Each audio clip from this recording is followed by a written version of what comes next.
Hi everybody, I hope that you're all doing really well. So look where we are back home with the books, yay! I have decided to come back home for a couple of weeks. I am predominantly working from home, but I've come to see my family because I realised that I'm probably not going to see my family until October, and I'm probably not going to be back home in Huddersfield until Christmas, and that just seemed kind of wrong. That seemed like I'm not doing my due diligence as a daughter, so I have come up for a couple of weeks and yeah, just enjoying being back with some of my best pals. And you know, my parents as well, but...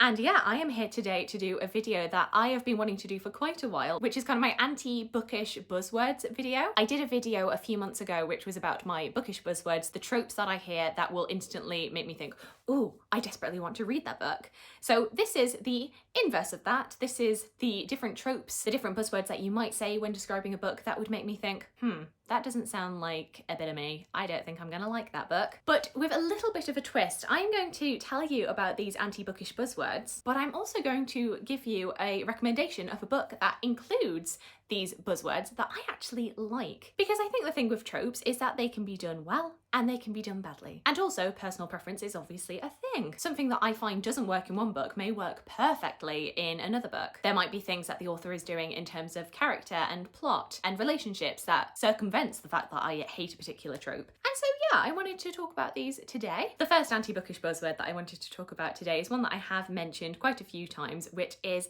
I am not really a big fan of rural or agricultural settings. I don't know if it is just left over from the fact that I live in quite a rural area. I didn't grow up on a farm, but I grew up adjacent to farms, and I just don't find them very interesting. I'm sorry. I am not one to take with you on a nature walk. I am much more one for city settings, for university settings. I just find that so much more interesting. I know that people love like the nature, they love the remoteness, and it just does nothing for me. I want to see the buzz of a city. And so frequently when somebody says, oh, this has a rural setting, that will just completely turn me off a book. However, the book that completely circumvents the rural setting and that I absolutely love, you've heard me mention it a billion times and probably a billion times more to come, is Anne of Green Gables. And I think the reason that I love this so much is because of the fact that, you know, it's not constantly talking about the landscape, it's not constantly going on and on about how beautiful the land is. It's focusing very much on these characters and their relationships with each other. The setting is just kind of, it's just kind of there. Especially because of the fact that Anne of Green Gables is so often cited when it comes to like cottagecore. That was a reason that I thought, no, this book's probably not going to be for me. So I'm really, really glad that I did eventually get around to reading it. Beautiful, it's beautiful. And I actually would consider going to Green Gables if it existed. Another anti-bookish buzzword, something that I cannot stand with most books, is stream of consciousness or any sort of experimental writing style. I don't like it. I'm sorry. I'm not a writing girl. When it comes to the things that really make me want to pick up a book, when somebody says, oh, it's got this beautiful experimental writing style, it's just like, oh, no. Even if the writing style wasn't experimental, even if it was just somebody saying, oh, it's got beautiful lyrical writing, that would still make me think, oh, so it's just going to be pretentious, right? I don't care about writing style. I really don't. Just tell me the story. Just tell me the story. There have been so many books that have stream of consciousness that I cannot stand. My brain is already enough of a word jumble. I don't need authors adding to that. However, a book that has more of a stream of consciousness style, you may even say that it pioneered it, is Mrs Dalloway by Virginia Woolf, which I found actually really charming. And I was able to make sense of this. It didn't just feel like a bunch of random words that Virginia Woolf had just thrown in there for no good reason, which is what I feel happens a lot with stream of consciousness. Honestly, I think my issue with stream of consciousness is that it doesn't feel like it was intentional. It just feels like the writer wanted to say it was stream of consciousness so they could throw anything that they wanted on the page and then couldn't be criticised when it came to the edit. You know, I feel like you can get away with a lot when you just say, oh, it's intentional, it's stream of consciousness. No, sir, it is just bad writing. But Mrs Dalloway didn't feel like that to me. It felt like everything made sense and like the jumps that we were making from subject to subject made sense to me. This is definitely one that I think I should try and reread, and I'm really desperate to have a look at that annotated edition. Maybe that will be one for next time I read this. Ooh. Next thing that will instantly turn me off a book is saying that it has a military or war setting. Okay, so for one thing, military history is, to me, the worst kind of history. It is so boring. Ugh, I can't deal. I don't like it. No.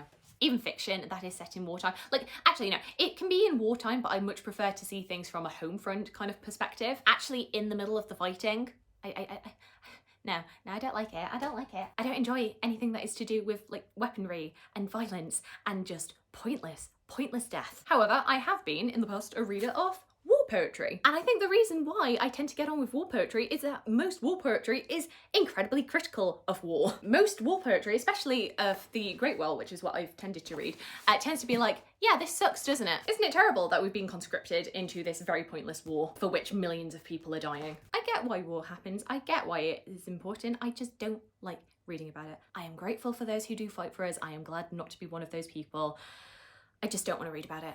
I'm sorry. Another anti-bookish buzzwords is anything that is involved with like the 1960s, 1970s music scene. Anything to do with like the music industry, the celebrity industry around that time period where it's very like sex, drugs and rock and roll. I don't know why it just instantly turns me off a book. I think partially for me it's like some of the glorification, especially of drug use, of hard drug use, that I'm just like, oh, I don't know. And I feel like a lot of these narratives can be very much like, oh, look how cool we are. Don't you wish that you could have been one of us? And I'm just like, no, not really. I feel like it's a lot of people being like, I was born in the wrong era. I should have been born in the 1970s. Be a part of that music scene. Isn't all modern music just terrible nowadays? I don't know. That's just what comes into my head whenever I think of the 1970s music scene, is just all that rubbish. However, there are books that have dealt with that which I actually do like. Things like Daisy Jones and the Six by Taylor Jenkins Reid. I do not have a dust jacket for this book. It does have beautiful end papers though, aren't they gorgeous? Things like the final revival of Opal and Nev, I really enjoyed that. And what both of those books have in common is they are kind of told in a documentary style. So both stories are being told with hindsight rather than like in the midst of this environment. And I think because of that, the characters are a bit more critical. They have more insight into the flaws in that time period and the industry. And therefore for me, it doesn't really feel like glorifying it. A bookish buzzword that I do not really tend to get on with, which I actually haven't been able to find a book equivalent that I actually like,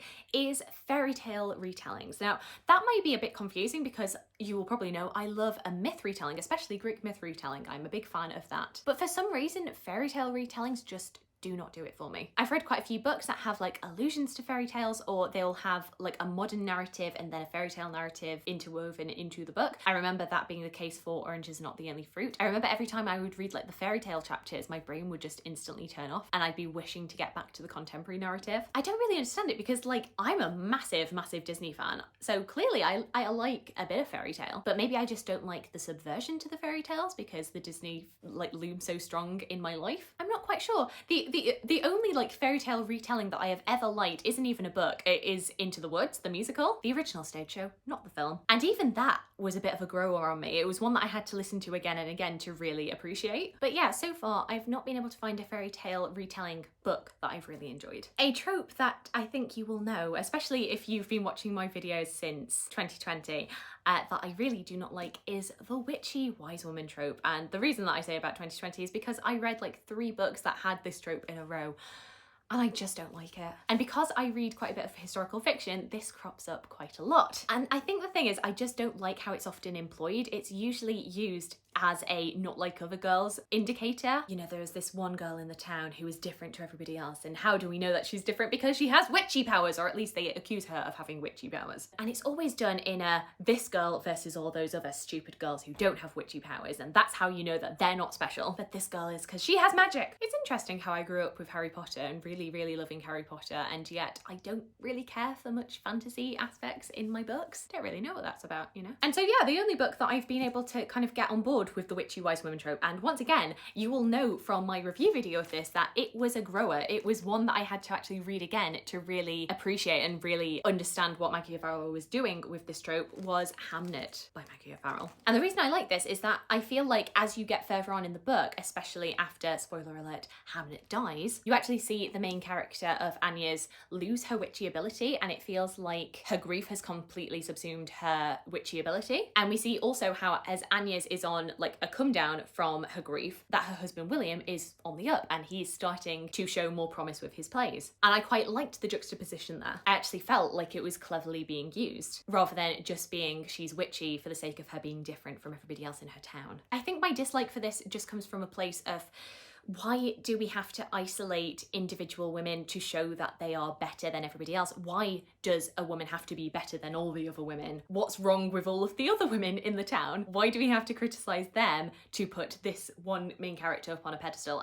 I'm not making any sense with this, but yeah, that's the reason I don't like it, basically. Another thing that I don't tend to like in books is kind of surrealist. I don't think it's magical realism, but like surrealist kind of narratives where we're not fully leaning into the fantastical element, but there is something a little bit magical, a little bit supernatural going on, but in an otherwise fairly realist setting. And I feel like people throw magical realism around quite a lot without a lot of care for it, and they throw around the word surrealist when it just means this book's a little bit weird. And as we know, I don't like experimental books. I just don't. I think it's just I'm very all or nothing. I either want my book to be completely realist, or if you're going to go fantasy, go full fantasy. Show your cards, don't deceive me. However, I have had a couple of books that have a little bit of a magical element that I have ended up liking. First off, Lanny by Max Porter. I really enjoyed this, as well as Before the Coffee Gets Cold by Toshikazu Kawaguchi. Like I say, there is a bit of a wall for me when it comes to more surrealist books, but both of these seem to work for me. And once again, I think it's because the characters and the relationships were not lost in order to satisfy this more surrealist setting. As long as the characters and the relationships between different characters is strong, I will like a book. That is the loophole for all bookish tropes that I don't like. The penultimate bookish trope that I don't tend to get on with very much is the fallen woman trope. Now, this is a trope that is very much in classics. It doesn't tend to happen so much with modern books, but I don't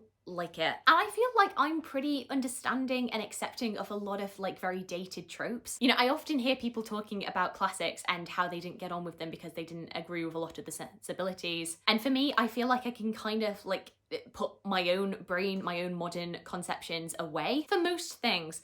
But the fallen woman, you know, usually it is a woman who has had some sort of sexual experience out of wedlock, and therefore she is somehow tarnished, she is damaged goods. And even though throughout the narrative we might see her doing her best to make the most of the situation, to put the situation behind her, usually by the end of the book she ends up dying tragically. Things will never go her way, even if it seems like for the majority of the book we were on her side. This doesn't always have to be a book that I end up disliking. Like I remember, you know, quite liking Ruth by Elizabeth Gaskell that has this trope, and I remember really liking Tess of the D'Urbervilles, but I always felt like a bit of a bitter taste in my mouth with the ending. It felt like even though both of these narratives were trying to be fairly sympathetic to their main characters, they still had to punish them in the end. However, a book that does employ the fallen woman trope, which I actually love, you know that I love this book very much, is Les Miserables by Victor Hugo. And I think the reason that I can get on board with this is that the story does not end when our fallen woman of Fantine dies. You know, that happens probably like 200 pages into this 1400 page book. And the rest of the book follows the main protagonist of Jean Valjean, who spends the rest of the novel kind of atoning for the fact that he ignored Fantine's plight for so long and doing right by Fantine by looking after her daughter Cosette. You know, the system failed Fantine, but through actually making amends and through looking after her child, we might be able to see some hope in this cruel, cruel world. And yeah,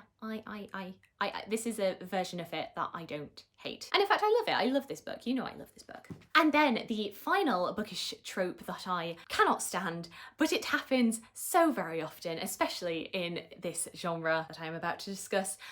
I do not like the stupid third act breakup. I hate it. Now, I am very specifically talking about romance books. This is where this tends to crop up. And as we know, I've been getting slowly more into romance books. I say slowly, I've been reading quite a lot of them this year. And I feel like almost every romance book ever written, we get to the third act, things seems to be going so well, and then suddenly there will be some really stupid manufactured conflict that causes the characters to break up and kind of mope for a good like 30 pages without each other, missing each other, being angry with each other, and then eventually somehow we end up having a resolution that always seems very quick to happen considering the magnitude of the breakup itself, and they do end up together.